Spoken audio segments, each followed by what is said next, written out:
Tukapapa tukainga, malo sa kata ki tahuni.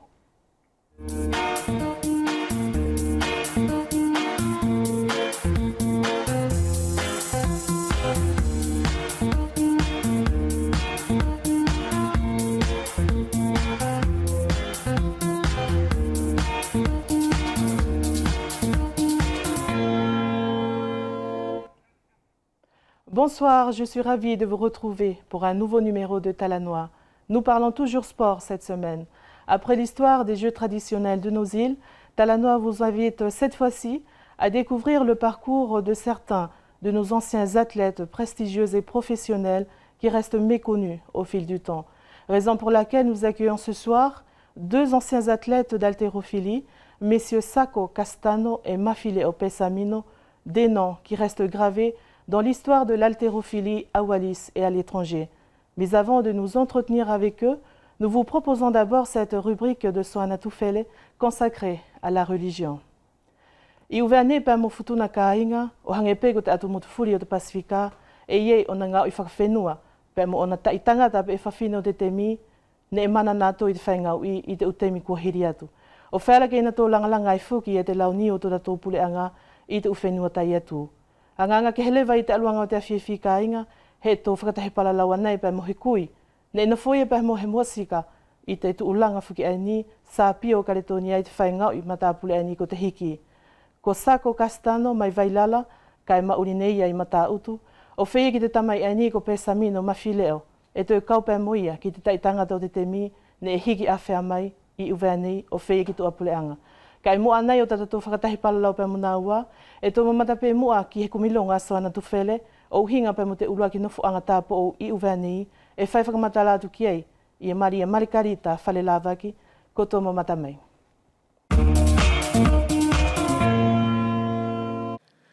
Ko te whia ilo te aho nei ka inga kua tōka ko mai ki te uruaki na whaanga o te uwhae tāpo o te tiosesi o vea pēr mo futuna. Ko tō whakalongo mai ki te tuku ato na whakamatala e Maria Margarita Whalelavaki. Maria Margarita e whakamalo atu malo tau kātaki. E whealala ke tuku mai mua hinaki i whakamatala no pē o uhinga pēr mo te uruaki na whaanga o te uwhae tāpo o te tiosesi ani pēr mo futuna. Malo soana te mauri, uhinga lewa mo tau whehu i. Ko ni taku ki Italiatu, ko te api ania te utapo ou, ne e tu talu mai te kamata o te haua te lotu ki uwea nei. Peane ina tō ngāue o uhinga mo te akoi a te utamariki whawhine, mai te mauri whakalotu, ki te mauri whakamalama. Te tuula ani Maria Margarita o te nofoanga o te kautapo ou, ko te ala ia te uki konga ke tu talu mai te temi ane uruaki nofo iai. Te taru mai te nofo ai te kautapa ou, ne iai te ki i vai fuki ko te ui he maino ki a koe, ne more fuki ni mo i vai ai te temi ae, ko te ki i fuupua ani, ko taiyake mo taiyake e fia, ne en kake i te ki i fuupua mo ka hako ni kirikiti, pe ko ni me, ni whai ilalo, ni whakawhia fia, ko si api ani, ko whakaawha pe fuki, kai ko te api ani, ne teu iai, te me akai, a te upere pitelo, pea mo te utapo ou, e te utapo ou fuki mo te uki whinemui ne e o mai, tuki whanau ne taria si ana tau umatua, ke o mai o tokoni o tauhi ki ai. Ko te ki api lewa ani e tu, ko te ki api ani e tuku ai te masini hila. Ne iai i mua whoke o si at whakahila o tātou, ne aonga whoke ki te ako, mo si uwhai korea te utapo ou, mo si ona tau mauri. Pea ko te whahelewa ani e ko tau si suange kua mangisi mai pea mo te uki ngau anga, ne ko te āpua kaia. Pea ko te tūlanga whalelewa ani, ko te whale ako aia ne e teu iai i te kau tahine ki te ako ai o te kurmenage. Ai. Pea ne hoki tu usi mai whakamuri pere waia, ae kai ngahi te whare ako ae mo o maternele e hene i te ki temi ne haha i ai whuki te uwhanau o mua, pea ne na tō whakamaternele. Pea ko ni mo te tahi pē mea kei tu umai, ko si fo i tane aia ne au mahino pē ne e wheala, ke toi maa uri mai ai mo ni haha i o tō ukolo, i te temi whuki ane e honge vai ai, ke mahino ki a tātou fuli, ne e muri mai te hauia a te pureanga, ko te lotu. Ai ne e hau o mua o mai ki a tātou, o teui. Te utangata o tātou hai, ke na tauri liu, ko ni leader mo ka ai au whiwhaka aonga te kupa, ko ni tangata ke na tau taki, i e tātou mauri.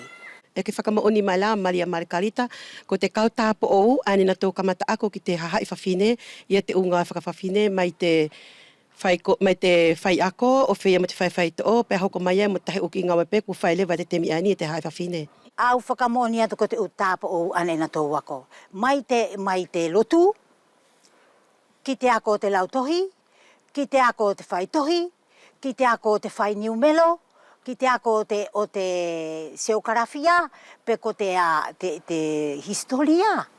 Ne e ko te utapo o, ne e na tau teu. Pe ake mahino fuki ki ako tō, ne e o mai te kautapo o, ne e more whorome fuki, ne e more he whoromasio ia ke ne e kua whua ki o hanga e ke tuta tau temi kua tau lau kua tipolome, kai loa. Ne e o mai pēnā tō aki mo ona tau nima, mo tāna tau tui, mo tāna tō whalala ki te manawa ofa ai o te atua. Ki ta aku ia tui pau aku, ko te mauri e takia e te atua. E takia e te atua. Pa ko mātou toko toru ani, ko Maria, ke maina fuki ka koutou, more ke matou whine mui. E no leo pelewa te toko rua ani, e ai te ki ngāwe a Maria, e na whai peraia, e ko te pena o te uki papa. Maria Margarita ko ni lewa kua whakaosia te kumilongo mātou ki a koutou i te aho ani, e wheralaka ki tuku mai ko te ahina whakaamu, ki te hoko atu te mauri whakatapo o tā whitu ia koe, pia mo te hina ani. Ki te hoko atu ia tō mātou mauri whakatapo o, ko te whaahia ia, ko ahangepe ko tako uia tu, ko te whaahia te atua, kai whakalongo fukia ki te loto a te tangata. A te whine mui mo he tūpulanga, te tari ki te whakawhea te atua. E kei hoko atu pē, longo pē kua matou toko toru. Ko te mauhinga, ke matou whelala i pē ohu whaki i tota tō mauri, he ko te matou uhinga fuki aia. O matou tāpa ou ne e whuaki o matou mauri ki te atua. Pea ana ia te tauhi ki a matou, ka e wheala ke iei mo te totokoni a tātou. Au whakaamu pē, i tona uhinga ene e maa, pa e au toi tuku atu te whainga maari ani o whakawhetai ke tualahi ki te uwhine mui o whalani mo Italia, mo Futuna, mo Uvea. Tāwhito te uwhamini ne na tō tari, ana tō whanau ke o mai o kaungana ki te Ekelesia ai o Kristo. Ne au mai e te utāpo ou ki tō tātou whenua, ke tō whia mea me ai. Kai ko te mea pēau whakaamu, ala ia tātou whawhine, na a whoki whā kua pōuri o tātou mata, kai whakalonga te haere o tātou ki motu ki te kia kua tō whawhine. Whakamalo lahi atu Maria Margarita.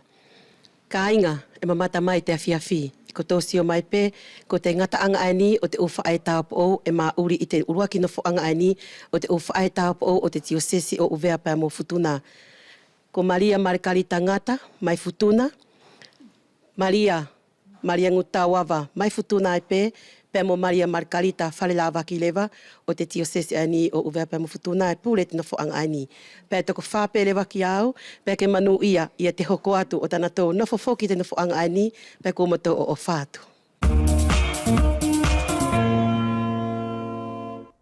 Le sport, c'est la santé et la santé est une affaire de tous. Nous parlons encore sport ce soir dans Talanoa. Après le récit des jeux traditionnels de nos îles, nous vous invitons à présent dans le monde de l'unique sport de force inscrit au programme des Jeux olympiques à l'heure actuelle. Il s'agit de l'haltérophilie, une discipline extrêmement complète qui a marqué l'esprit de nos anciens athlètes, des noms qui restent gravés dans l'histoire de l'haltérophilie à Wallis et à l'étranger.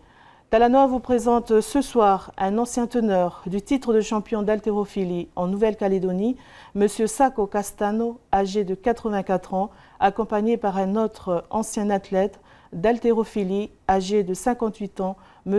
Mafileo Pesamino. Ko se atu lewa ka inga i te Talanoa ki te u whaingau i whakawhenua tātou, kai tō hiki mai lewa o Talanoa ki te mauri whaingau i o adata uhahai Uvea mo Futuna o te temi, ne e kau ki te langalanga fuki o te launi o Uvea pēr mo Futuna i te uwhenua tai atu.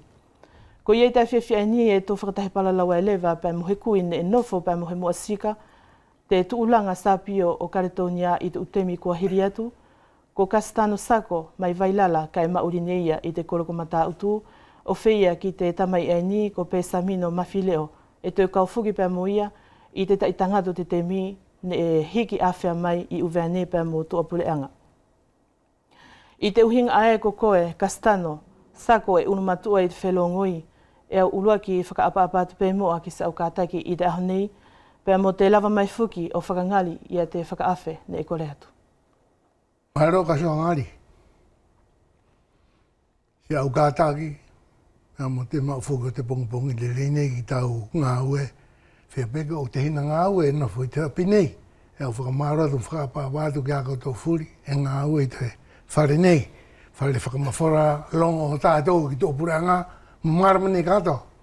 Anga awha pē moa Castano o tuku mai, i hei whakamahino o uhinga pē musi o tangata. Ka soa ngari. Whakalere te ngā tōro tō, ka ki tuku mai pehe ki te mi ke whaitu pehe ki whakapāpa. Ki ana tō i tonu ke tōki ai tō whakapāpa o te nofo whakawhenua tātou. Ki ta ua whio lawe lua pātari one ai sake ka ni moa. Maro tō mata whitawilele pē i tāho nei, pēa mo tau kātaki. Whakamaro atu ki te tau te hina hau mai futuna. Maro tō korua maroro mo takarua whakataki. Pēu hiki mai lewa te whakamaro ki te potu o mo senioro. Maro mo senioro. Tō maroro, pēa mo tau whakataki i tāho nei mo te whai hufaki.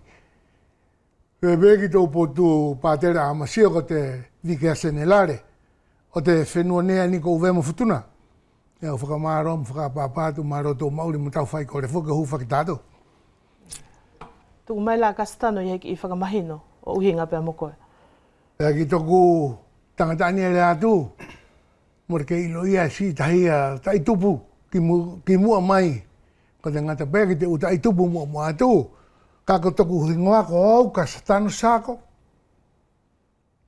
Nau tupo i vailara. Ko te hihifo. Nau ohana mai rewa ki matau tu nei. Whakamalo atu Castano, pēu toi whakaapapatu fuki. Kia koe pē samino mawhileo, malo pē se au kātaki, pē musi o whamai. Kaso, maro. Sau whawhanga fua te along te whakawhea ki toku potu. Hanga pēka tō aruanga kua tuku atu te whaimatua, te whakaapāpāra langa kua whiaungai pē. Eau, te amusanga pē mua pē samino ke vai mai i heki i whakamatala uhinga pē mo koe. Mānau kasoa. Kasoa, ko au, ko mawhile o samino. Ne hukau te ohananga pē, ko taku utamuri ki taku whitu. Eau whakamalo atu pē samino, Castano ne eke mawai i uwea nei ki karetonia ko tō utao hongofuru mawhitu aia. Pē mahino ki au ne eka matai lewa i a tau whakahoko, i a te whainga i whuki aini ko te hiki i karetonia. I te tau awhe hivangia ononga furuma whaasilo, o kaku atu ai ki te ononga furuma ono, a neke kaue fuki ki te lua whainga i whakapasifika. Ko ia ka soa. I takura ki huki nu mea na hui te nimanga furuma rua. Nea waru ko te kaunga aue o te nikere ne whai mai ki uwea nei te temi hau o te matua ko setu. Pea hua ele vai te kaunga aue o aruai ke toku ta honga furu. Māwaru pea ia. O na fuai, pea ne mure heki whai ni ngā oi whea whokia. E au ti te mea ko te ngā aue whea i nu mea. O whai mai ai te ngā ue pea hoki au mai lewa ki te uta uae.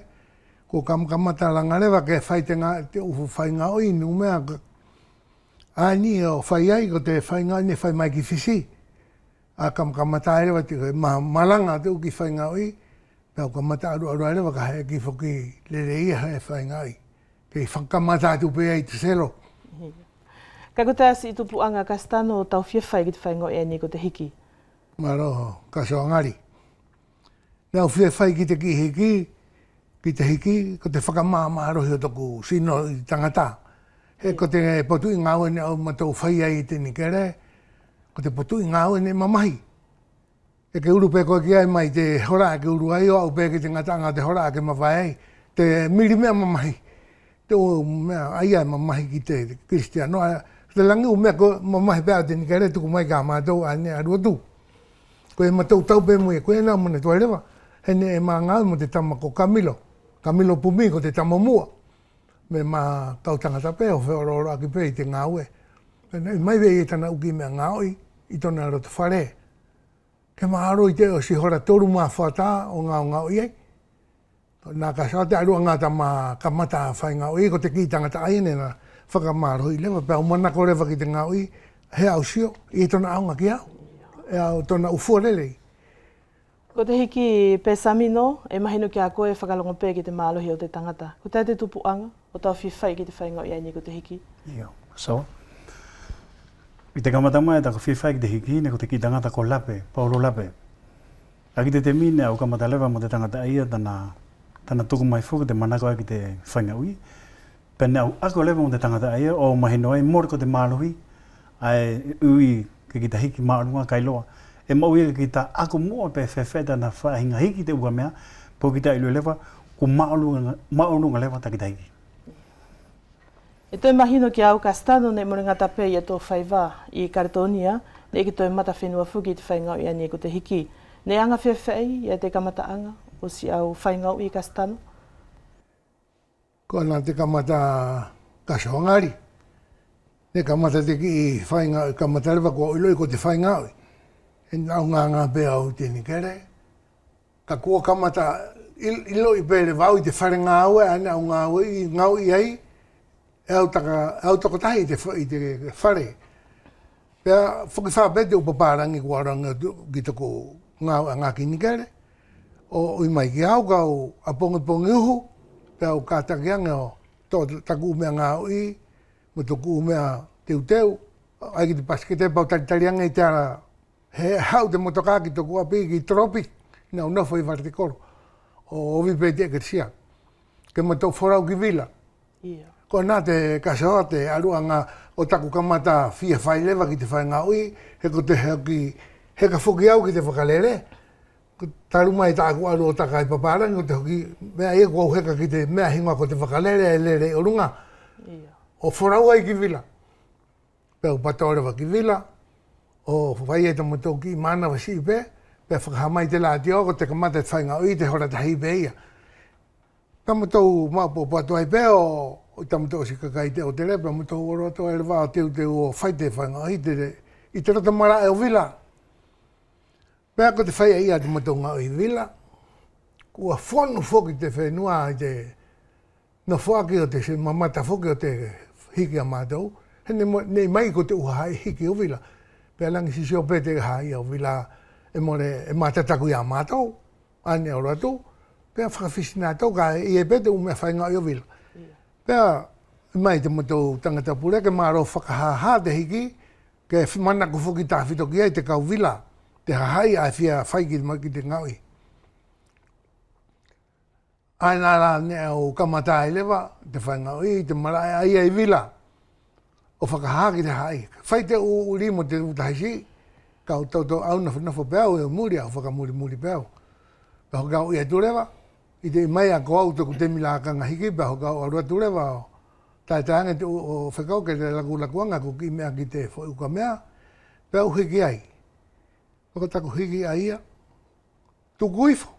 Ua pasi whoki te whenua, te koroha ko maa punu whoki tangata mo whawhine mo kau uwea i tana whonu ei. Ai la, tā hine kasoa, tā arua ngā taku kai te konga mea aia. O si whapete hiki ai ai marae, pea o hau haru ki tuku, ko te arua uki mo tā mātou kau tama. Whapete ki whine mui e, piki mai e ki tōku unima. O tātā piki mai o whai mai tana ki Palarau, o felicitasio mai ki au, o peo whakamaroanga peo ki ei.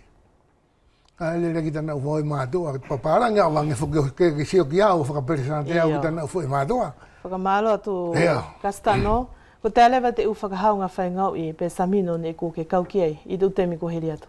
Ia kaso. Ni ko tō whakahaunga whaingau i, ne kamata pei uwai nei. Pe o si ei pe mo tō kakusia pe mo futuna. Pe hoki mo tō whakamuri lewa orku New Zealand. Ko te alewa te uta ofi Samino, ne wharake ke puke mai tau taka whaingau i whuki ei. Ne ko te konga kaso ne o tokonga i tūpureanga, ne ko te whakalonga te kau nā toa ne hiki ki tana tau tangata takitaki.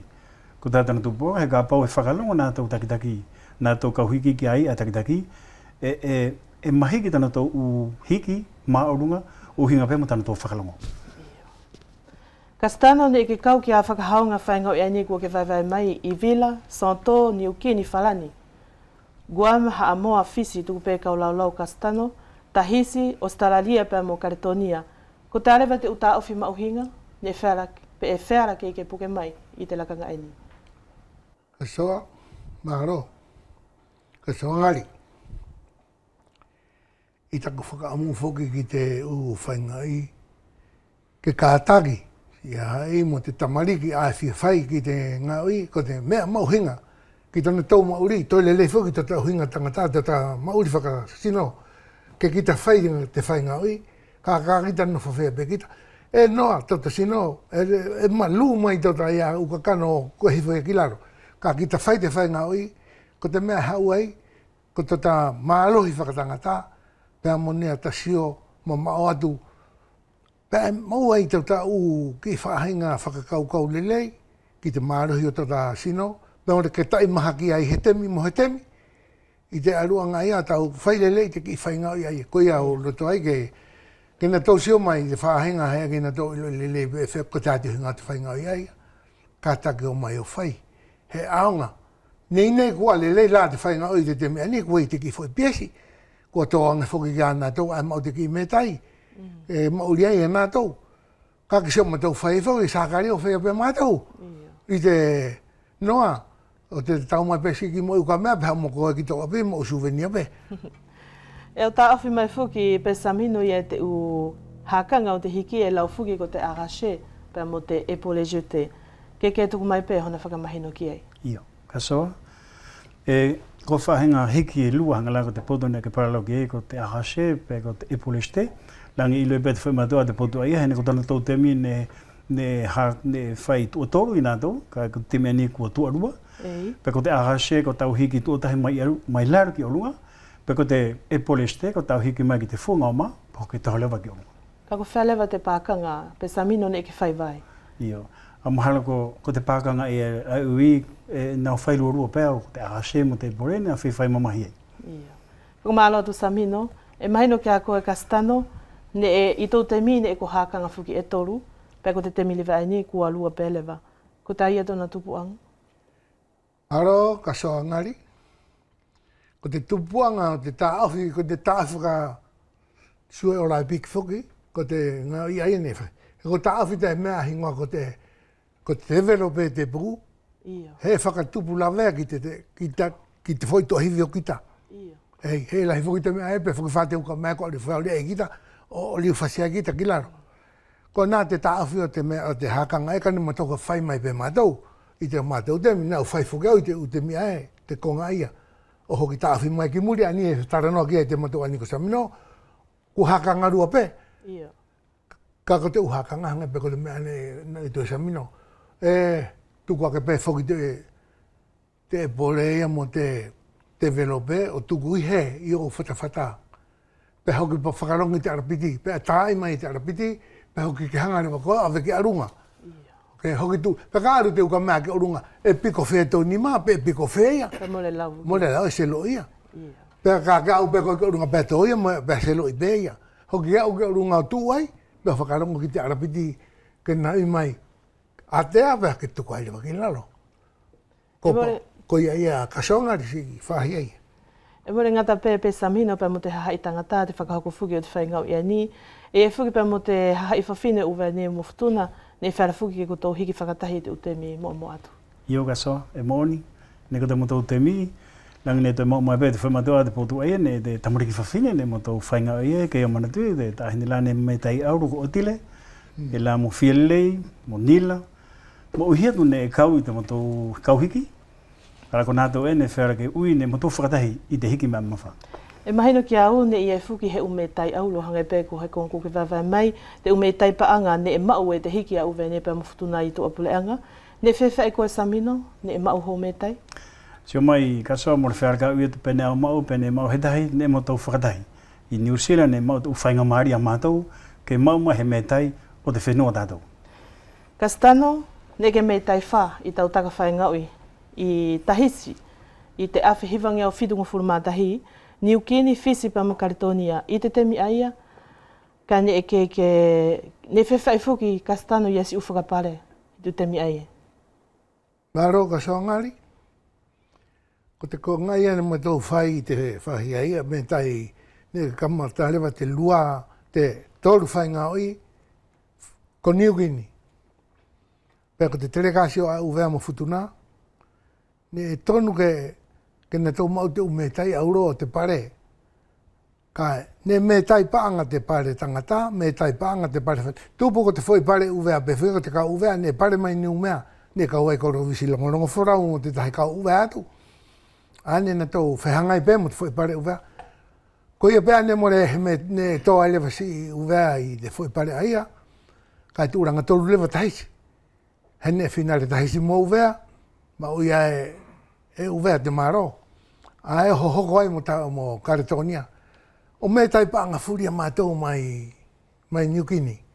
Te foi te pare whawhine, pare tangata, pea mo te whawhine li puru, whawhine ko ātana, ko te tāhine mua, ko whawhine o senio, mo kirisi mai mua.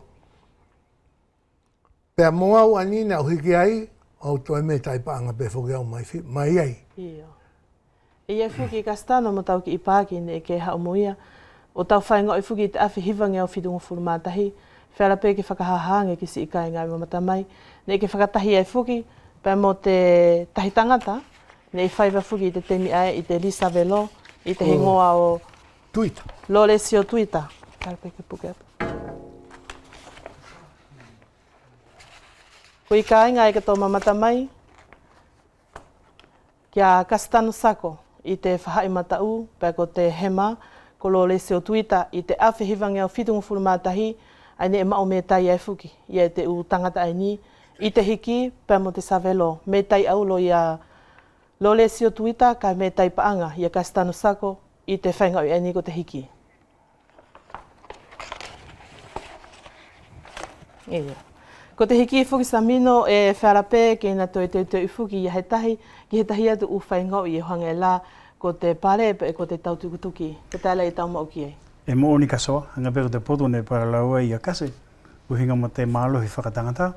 E toi toko ni whuki te hiki mea mamawha, ki he tahi ke toi mālohi, ko tātana tuponga, hanga la koto ubae, e whare ke toi mālohi, hanga la koto amo, e ko te tangata hiki mo ka whaitana whainga ui, e na whakaonga e te amo mo whakamālohi tono uai. Toi te taupe mo tō unima ko te hiki takato.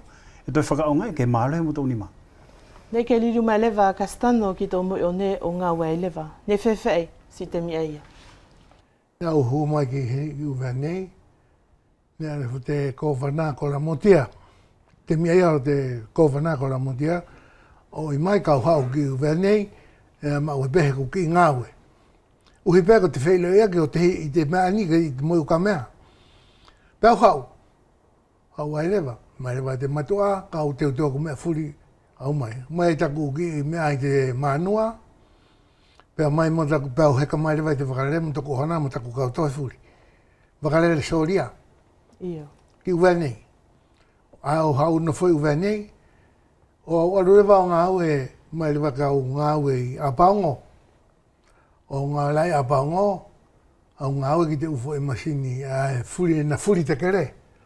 Pea mo te hua o te umarae, ko au mo te tangata anine hau ko kāpere ere, whaupara, mo te ki tama ani ko Federik, Marau, mo te tama ani ko Aloi Sāmea. Ano i whoke lau i tātou i uwea ni ko Aloi Sātana, pēo ke langi ilo e te hai furi. Iyo.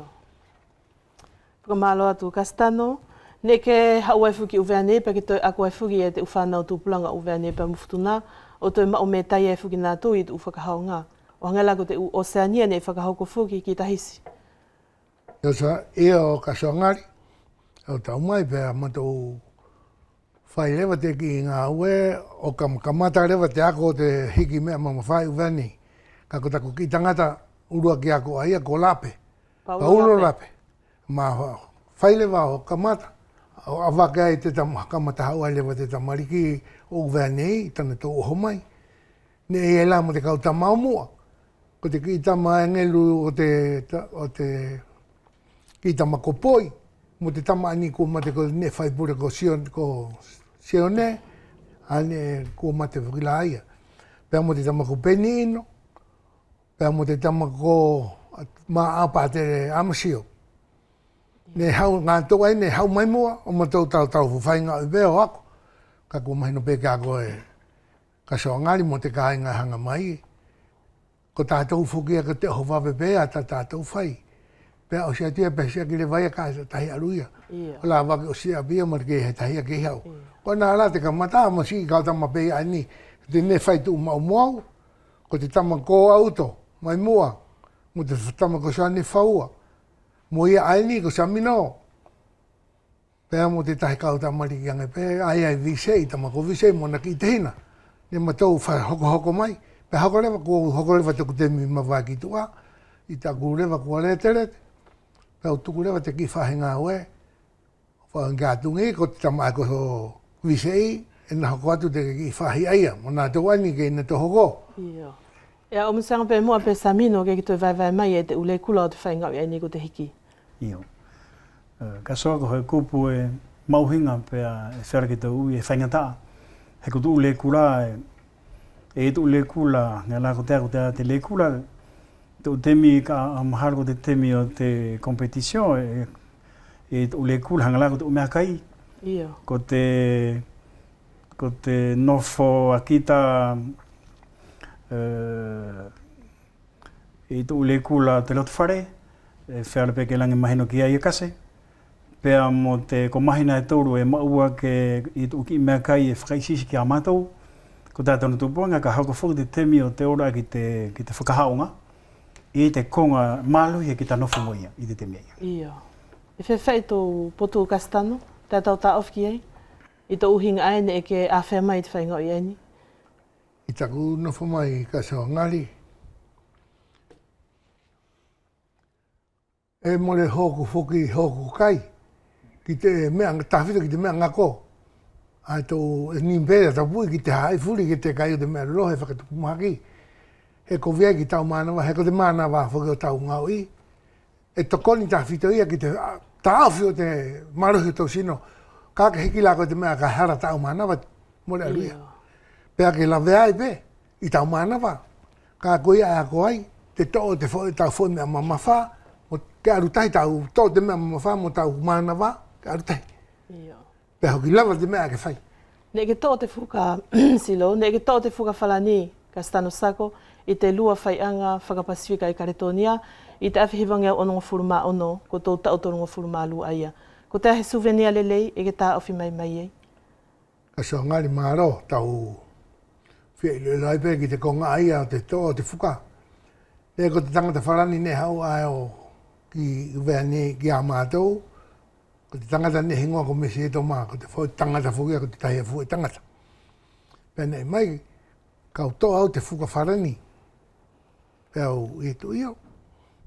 Pēau tō te whuka wharani, ka tō rewa e tama ani ko pota, Hensen pota. Ia. Ko te teina pā televisesio.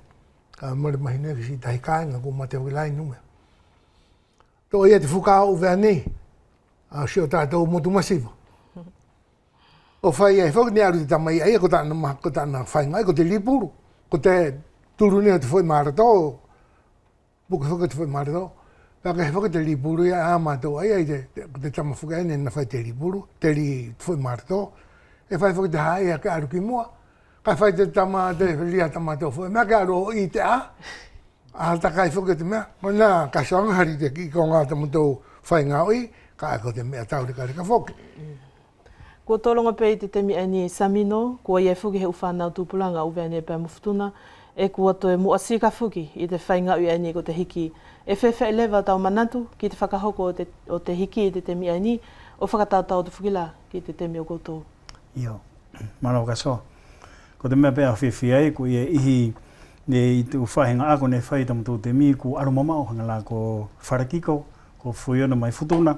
Tō tama ai langi i pēte whai matua, te konga ne whai ki ana tō te ako, e au te whiwhi, ka ki tōku potu ka soa, au tōku pē ki ana tō ani ko na tō takitaki te whaingaui, hanga la ko te tangata ani ko visa i bonufu, ko te toi whakaapapa whelaka whau ki tangata ai, hei ko ia ana taki te hiki i uwe nei. Ko te whakaamu ka pau, ko tamariki i kena tō whia hoko atu te hiki, ko te tangata ia whea kana tau orki. Ne ke kaufuki, ne ke ngā ue fuki kastano i te nikele, pe mahino mai a koe, ne ke whaipe koe i te hiki ko te whakamālohi sino pe ia. Ka tāwhuki la, ko to ia vokasio ne heki hā ia ki tua, o ke lete mai e pe fuki la mai te potu aini o te whaingau i.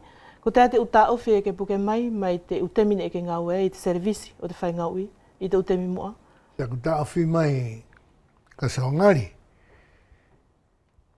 Ke ofa te tamariki ae, e aonga ki te whaingau i, o mai ki te whaingau i. Kumi ai tana tōu, tana tō ako he ko te mea ia hange pē ko te ako ai whai ki te u whare ai. Ka maarunga tau ako i te u ka mea, tau miri te u ka mea, e ke tau arunga ai pē ko e ke haa pē ko he konga mea e whea, kua ilo e ko te mai ai tau arunga. Hange pē ko tau ako he o mau pepa, maarunga. E ilo e koe ko tau whawhitahi nei ai maarunga tāna u pepa. I nei lelei tāna ako. Ka ko te uwhaingata ia ne ke tō tau pē mui e te temi ai. Ka saongari. E whakatu uwhaingata ne tau pēa mo mātou. Longo pēla e inu mea. Ko si tuli pē whukia te hora ngā ue, a ki te mea ana mai tataki fwoi pēsi. Ke lele i tūmau.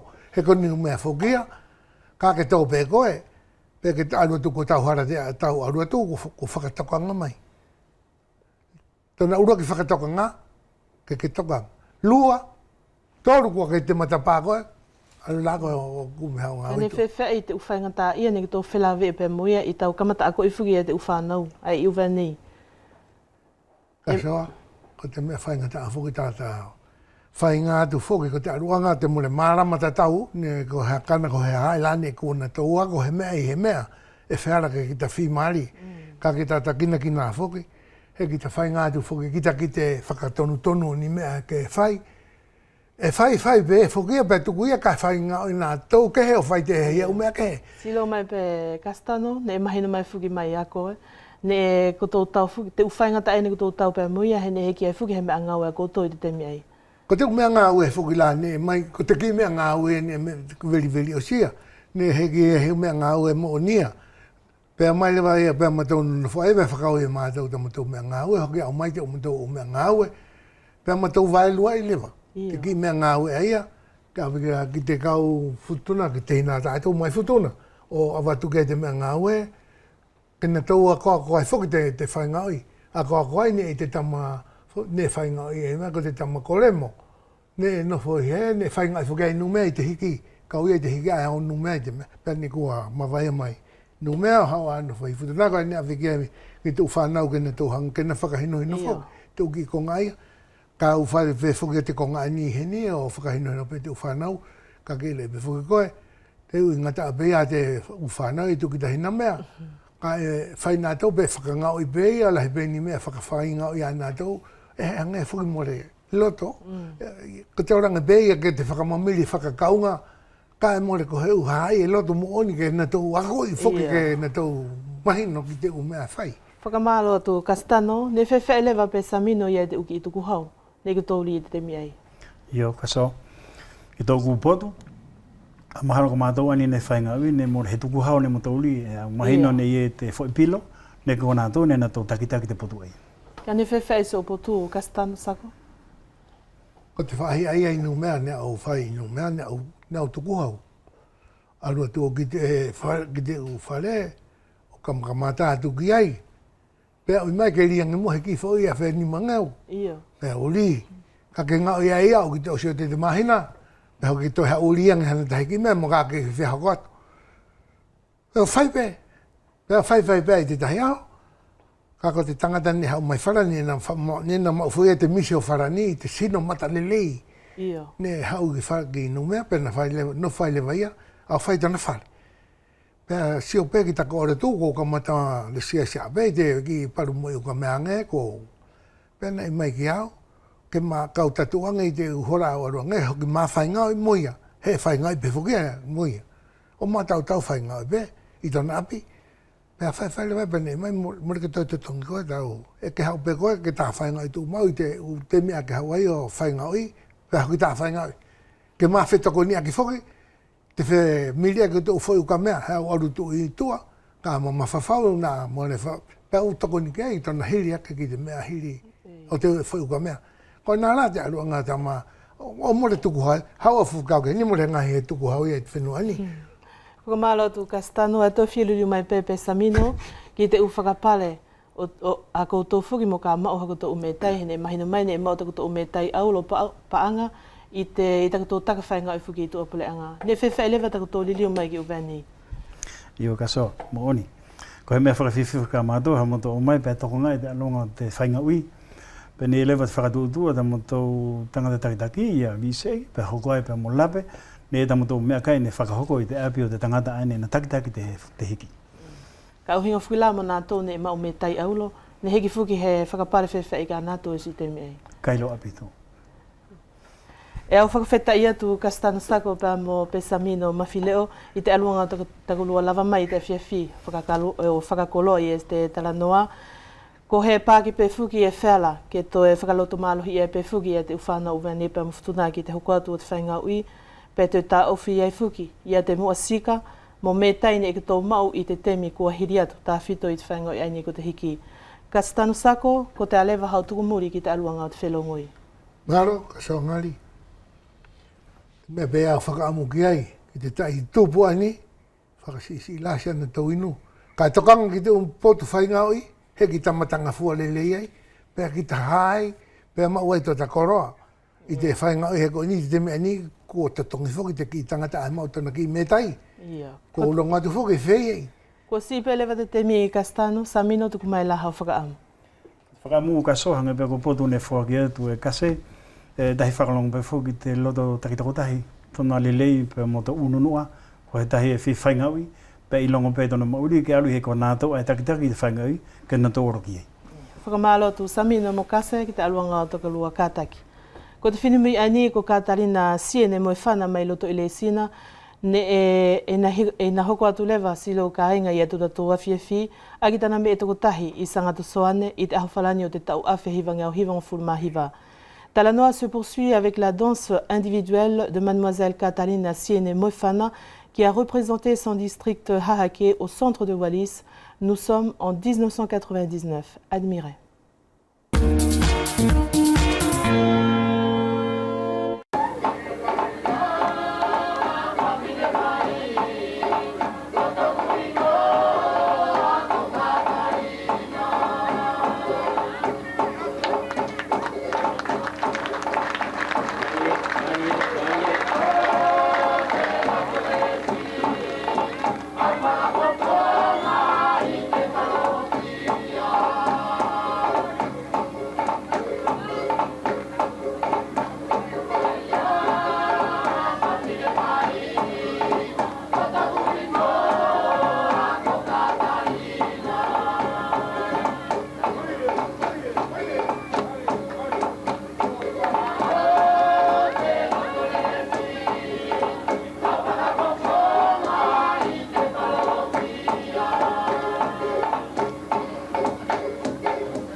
tohoko atu lewa pe mo te ungau o te pilo talalonga tātou, ne whakahoko i te awhi hivangi o hivang fulumawha, o uhinga pe mo he whono a te mātu o mau whanau o hahake, ki te mauri ako mo hauhao ana te uwhanau ne ako whuki, i te koresio lano aluwhi vai, koto mamata mai.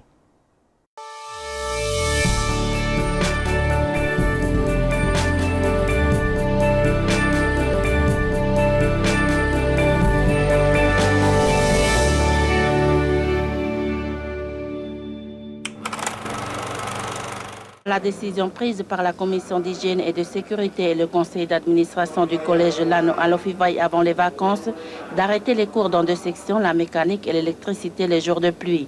Depuis hier, les représentants des parents d'élèves du CETAD informent ceux-ci de la présente décision. Cet après-midi, ils étaient à Hahake. La question qui se pose, les cours continuent, qu'arrivera-t-il aux enfants?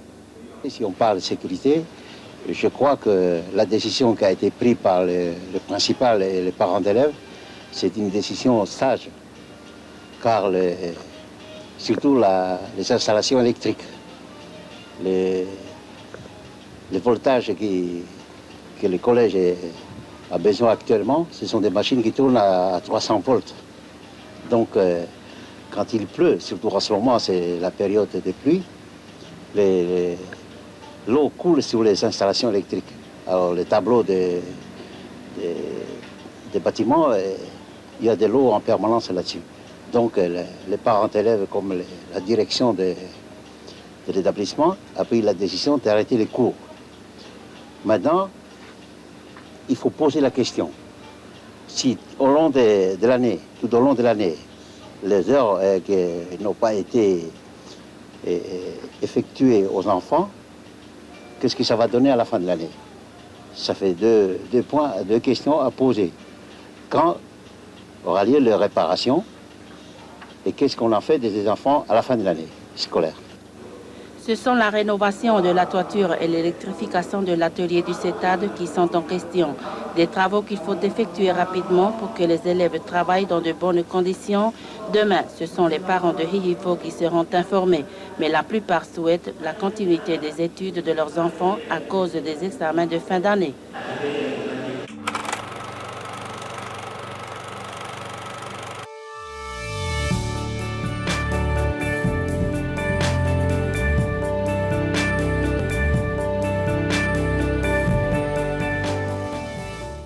Et pour bien finir notre émission comme chaque soir, notre séquence clip dans Talanoa vous propose cette fois-ci une reprise de la chanson du groupe Talamohe, Si Imahani, par Pie Si Uri installé à Matautu.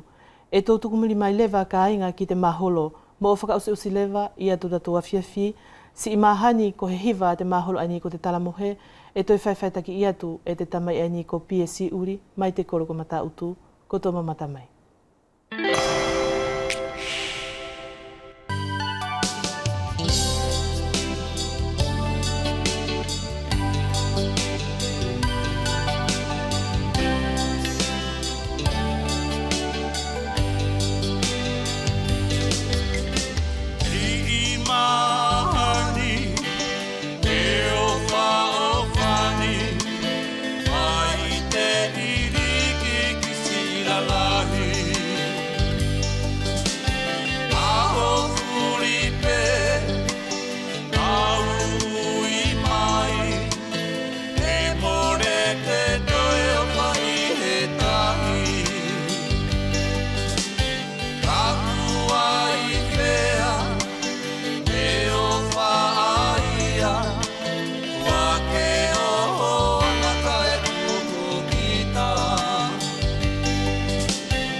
c'est ainsi que s'achève notre émission pour ce soir.